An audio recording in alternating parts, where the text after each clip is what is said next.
So my name is Neville Williams Boney and I'm a proud Wiradjuri man from Wagga Wagga, and I'm an independent dancer artist living in Sydney, and I'm here facilitating the yarning circle that we had around advanced care planning and palliative care. So yeah, I guess these are the things to think about though when conversations, not just like who gets the money if I go, or who gets my super, or who gets the house. So this morning we had conversations around personal experiences of dying, of people moving towards end of life, the impacts that had for different people, and the processes that helped and barriers that were found throughout that time. The importance of planning end of life. Trying to find out a way of putting our plan into action,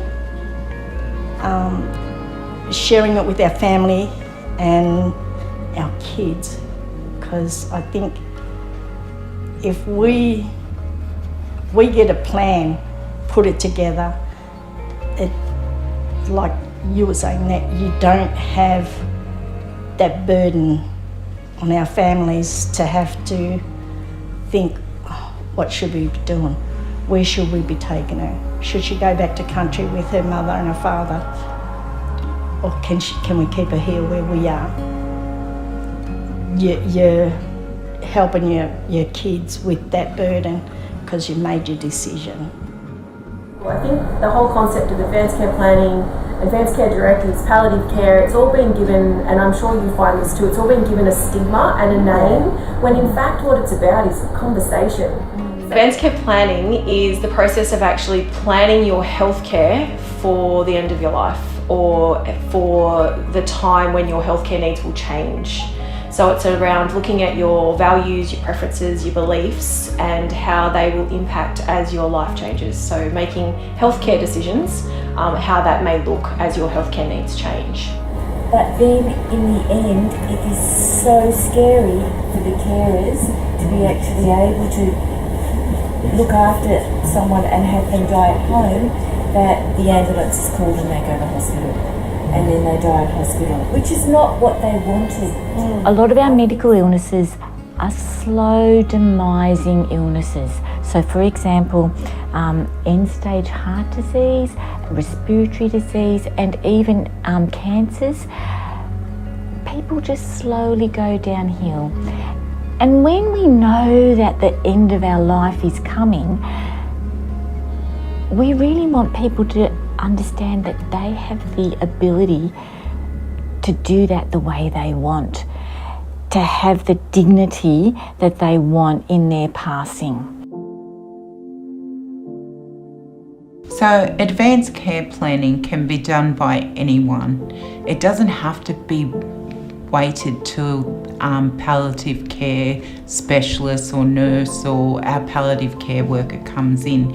It can start with the GP. It can start with the nurse on the ward, the person who is seeing that person first, and you can just start raising these conversations around, have you thought about, where you would like to be cared for, in a hospital setting or at home? If it is at home, what do we need to put in place to make it the most comfortable for you? That could be, we should be talking about cultural considerations. We need to be able to have that something in writing, so then it's there. Because when you're just talking, it doesn't all go in, because a lot of them think, do I really have to know that? Do I really want to hear this? If it's on paper, if it's written, it's done. Because most of them don't even think about stuff like that. And I think it's important to talk about it because, like with my family, I'm one of 55 grandkids. And all of us think different, and there was a lot of opinions about what should have been done with Dad when he passed. If we had an advanced care directive, it would have just overridden anybody's concerns about stuff like that and would have saved us all the grief and trauma, because there was fights among Dad's sisters and brothers about what should happen with him. But had we had an advanced care directive from Dad, it would have just been what he wanted.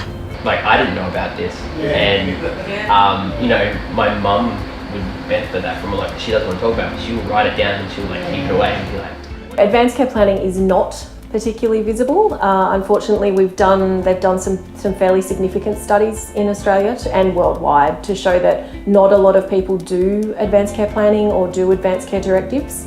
And obviously that's what we want to see change. We want to see that for every person that has estate planning, that has a will, that has an enduring guardianship made, that those same people are planning for their health the same as they would plan for their funerals, that they would plan for their will, and to make sure that people's end of life or people's decisions at end of life are fulfilled. That's what advanced care planning is, to make sure that your wishes are heard as your health needs change.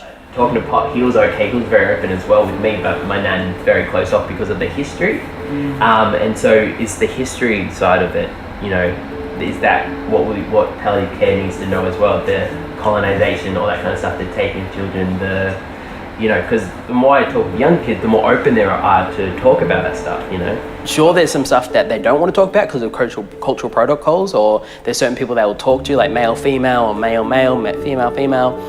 They won't talk to because of that, but you know, we can adapt that by having a male GP talk to a male if they feel comfortable, and trying to get those stories out and those wants and needs out. With the doctors I've been seeing at Tharawal, they understand. They've been through it quite a few times with elders who have passed in our community. The fellows that go to see the local GP, they've already got that relationship with them. Fellows that go to the AMS, they've already got the relationship with the AMS already. So there's no sort of worrying about trying to develop that. It's putting the question to them. Do you know about advanced care directives? Do you know about palliative care? When I explain what palliative care is to my mob, which is a very scary word because it's a white word, but how I explain it to my mob is that it's Latin, it's for good quality care. It's comfort care. So the word palliative, don't get frightened by the word palliative, I tell them. It's just a word that's connected to that comfort care. Palliative care is managing symptoms. Palliative care is managing your pain levels. Palliative care is around where you want to die, what your wishes are, what it's going to look like for you. If it's at home, it's linking services to provide that cultural safety net and that support for you to pass at home. It's about, if it's your wish is to be in a hospital, it's still about connecting you to people such as our ALOs, who are very experienced in this area and are very compassionate. So the best way to engage Aboriginal and Torres Strait Islander community is just talk to them and listen. Just sit down to them, give them the information, listen to their feedback, and just keep having that yarning with them. Look, in my role, I've supported a lot of people, a lot of mob with lots of life-limiting illnesses. What comes to mind for me is when we encouraged the advanced care planning, when we spoke to this young man, all of 32, who had not come to terms with his illness and didn't want to talk about that. But I can remember supporting for 6 months, supporting that journey, where this young guy, I was with him at the very end because family from up the coast couldn't get with him. And he asked me, where to from now? So we sat down and we cried. And I said, where do you want this to go now? And he said, I finally accepted what's happening to me. Thank you for being here with me. He said, and I'm going to leave now though, Cheryl. And I said, you do what you have to do. You go where you need to go. You go with my blessing. So that whole preparation, even though he didn't want to talk about what his journey to end of life actually looked like, subtly from the advanced care planning sort of ideas and themes, I gathered that information so I could pass that on to family so that they could then take him to the next part of his journey.